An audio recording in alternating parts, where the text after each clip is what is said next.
When will the righteous be rewarded? That is our focus today on the 7 at 7 devotion. Hello, I'm Dr. Andrew Marquez, and this is the Baptist on the Bible podcast. I'm sorry that I haven't been putting anything out for a little bit. I was on vacation and playing a little catch-up, but I'm glad today to be with you to finish out Daniel chapter 3. The title of this series has been Faith Through Fire. And so we are looking at the very end, if you recall, in our last session, which was a little bit ago, the three great men, Shadrach, Meshach, Abednego, they had been thrown into the fiery furnace, and yet instead of burning up, they walked with one like the Son of God. And so it was just a shocking moment, and Nebuchadnezzar recognized this incredible moment. And now we get to the end. And so as the faith is tested through fire, the three have come out, and we have a pronouncement made by Nebuchadnezzar. Let's go ahead and read that pronouncement before we really can dig into it and discuss what it means for us today. Beginning in chapter 3 of Daniel, verse 28, it says, Nebuchadnezzar spoke, saying, Blessed be the God of Shadrach, Meshach, and Abednego, who sent his angel and delivered his servants who trusted in him. And they have frustrated the king's word and yielded their bodies that they should not serve nor worship any god except their own God. Therefore I make a decree that any people, nation, or language which speaks anything amiss against the God of Shadrach, Meshach, and Abednego shall be cut in pieces, and their houses shall be made an ash heap, because there is no other God who can deliver like this. Then the king promoted Shadrach, Meshach, and Abednego in the province of Babylon.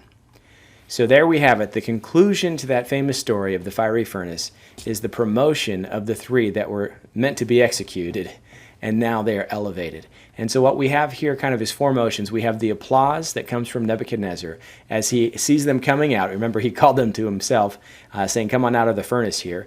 And he says, blessed be Judah's God. Blessed be the God of these three slaves. The one I tried to get them to turn on, and yet now I know that he is the true God, right? Who trusted in him. He delivered the faithful servants. And so Nebuchadnezzar appreciates genuine faith and genuine faith placed in the genuine article. And that is what's so amazing for Christianity. We are not just a bunch of duped individuals who wander around believing in some false hope. Rather, we believe in a historical faith that's been evidenced by the resurrection of Jesus Christ and has been proven time and again throughout the history of God's people. And so there is a recognition when this is revealed that the king can only just celebrate what he's been a witness to. So after applauding their actions, he moves on to give accolades. He praises them for doing some strange things. One, they frustrated his word.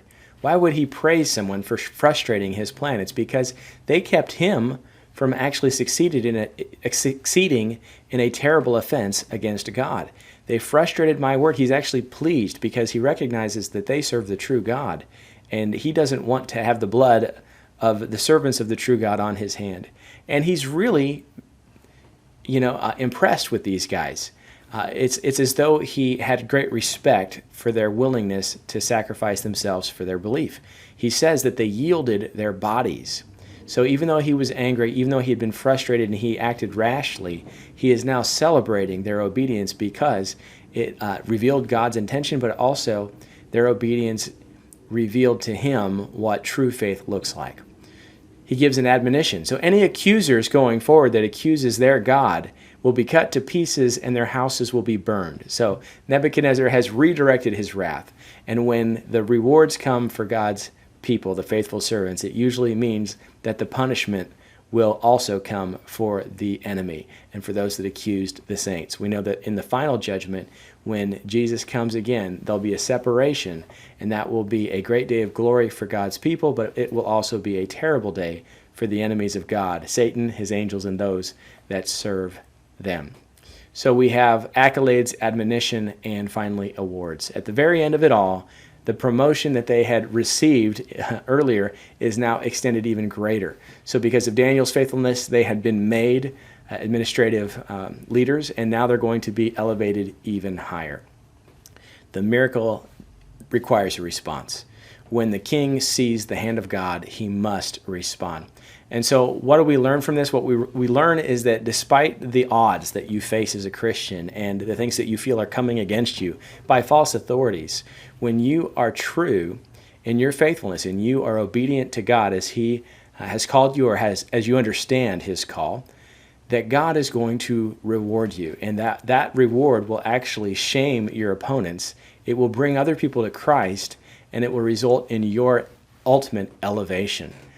This is an amazing thing, and we just need to maintain just an awe of how God's justice is true, and that he's not going to allow the innocent to be subjugated and injured and mistreated. Ultimately, they will be vindicated. And we see in the New Testament an example that doesn't turn out the same way, but it's very telling. There was a man named Stephen, and Stephen was the first deacon, and he was preaching the gospel. In the midst of preaching the gospel, he said some things that really upset the religious leadership. In fact, it says in Acts 7 that they heard these things, they were cut to the heart, and they gnashed at him with their teeth. But he, being full of the Spirit, gazed into heaven and saw the glory of God and Jesus standing at the right hand of God. And he said, "Look, I see the heavens opened and the Son of Man standing at the right hand of God."